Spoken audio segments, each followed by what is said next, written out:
Hello, good day. Welcome. I want to welcome you and I want to just take you through quickly through a scenario that we would want to implement using Java.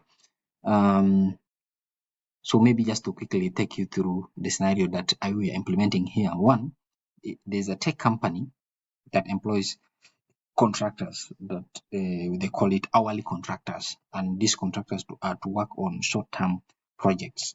And then due to the varying project requirements, these contractors may work overtime. Yeah. So the company has implemented a very strict guidelines to ensure that there's a fairness and the legality in payment. Okay. So the contractors are paid the hourly base rate for every hour worked up to 48 hours. Yeah. So any hours worked beyond the 48 hours are treated as an overtime. Yeah. So the base hourly rate for all contractors must not fall to 30,000 Uganda cedis. That means the minimum is 30,000. Yeah. So if anything lower than that, then that is considered as invalid or outside. So the contractors are also not allowed to work more than 72 hours. Yes, there's an overtime, which is anything above 48 hours, but should not be above 72 hours rather.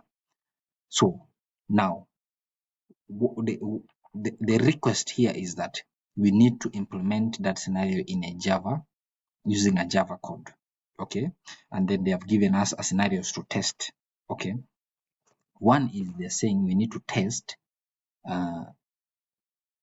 contractors. We can call them contractor A, contractor B, and contractor C. So contractor A, which is the test case 1, a base pay of Uganda shillings 30,000 per hour and hours worked are 52 hours. So the expected outcome for this is that the total pay includes 48 regular hours and 3 overtime.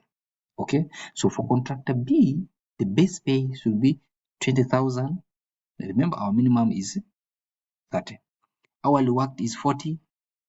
The expected outcome is display error message due to the base pay being below the minimum required rate. And then the last contract test case, which is contractor C, the base pay is 35,000 per hour.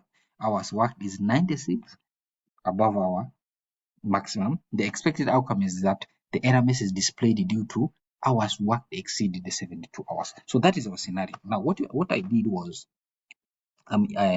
is to have this implemented.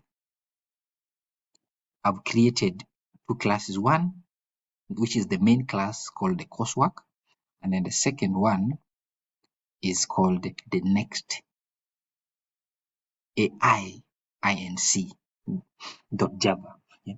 So what I'm just going to explain you through the code, and for the sake of those who might have not used the NetBeans before, for you to create the project, you first go to File, you go to New Project, you click Next here, and then you rename your project and finish. So once you finish, it will NetBeans will automatically create for you the main class, and then you will just come to where it's written com.mycompany.coursework, which was the name of your project.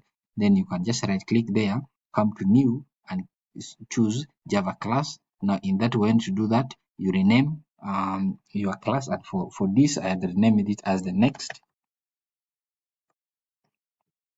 AI and C, and then I finish. It's giving this error because the class already exists, but otherwise it will just finish here. I'm not going to finish because I already have the class. I'm just showing you for your benefit. So the first step is to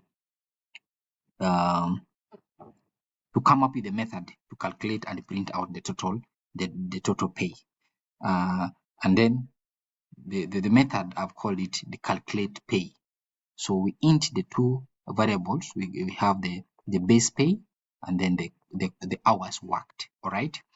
Okay. The second thing is we define the minimum base pay and the maximum allowed. They have told us the minimum is 30, so we can int that the minimum is 30 and then int maximum to be 72 as per the scenario given. Now let's check if the base pay is below minimum of the 30, and to do that, what we use the if by saying if the base pay is below the minimum that we had defined here, then the system should print out this for us.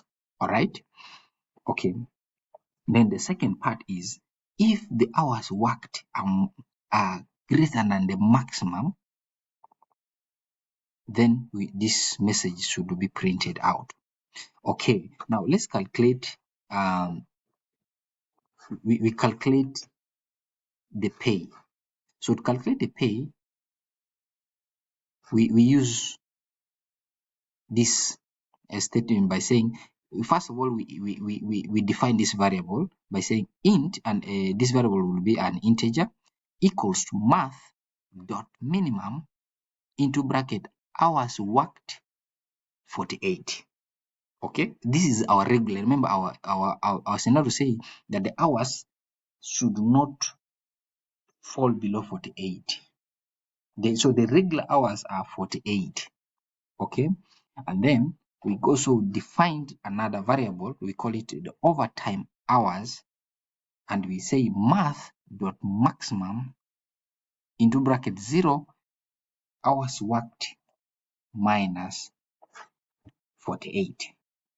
Okay, maybe just to explain to you these two lines. The first line, what we are doing is to compare the total hours worked. Okay, so if the hour is less than or equals to 48, it returns hours worked as irregular hours. Okay, so if the hours worked is greater than 48, it returns 48 as a maximum. This is what we are testing in the first one. On the second line, for the overtime, so what you are doing here is to calculate the number of hours worked beyond the 48. Yeah. So by saying math dot max into bracket 0 comma hours worked minus 48, it ensures that the overtime hours cannot be negative. If the hours worked is less than or equal to 48, the result is 0, no overtime. Okay. So, but if the overtime is greater than 48, the result is the number of hours exceeding 48. All right. So after here, then we come to calculate the total pay by saying first we defined it. We call it the total pay, which equals the regular hours, all right, plus the base pay, the whole thing plus overtime hours times the base pay times 2. All right. And then the last thing is to print out the pay, which is our total pay. So this is all in the next AI inc.java class. Then we come to the main class. Now here is, first of all, what we do is to create an instance of our next AI inc.java class. And then we do that by saying the next AI Inc. company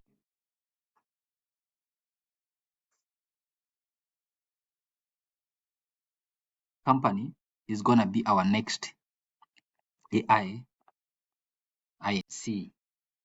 Yeah. So once we define that, then we can be able to go to test the cases, and there are 3. The first case is for contractor A, and contractor A we say and now because we have already defined our camp be our new next ANC, then we use it to call. So we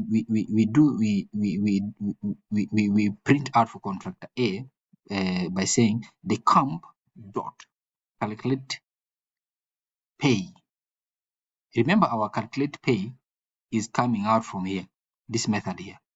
And this is what we are calling from our main class.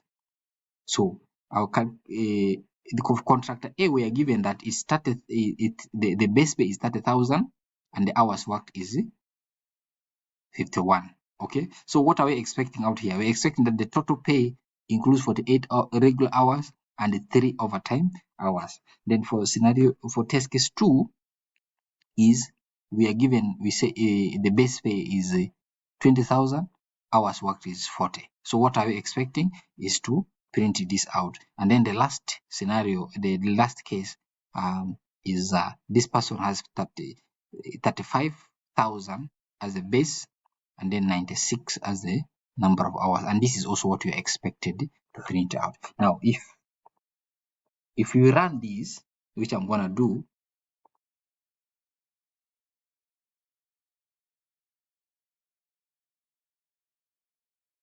you'll notice that this will be our results, which is exactly what our scenario was asking us to do.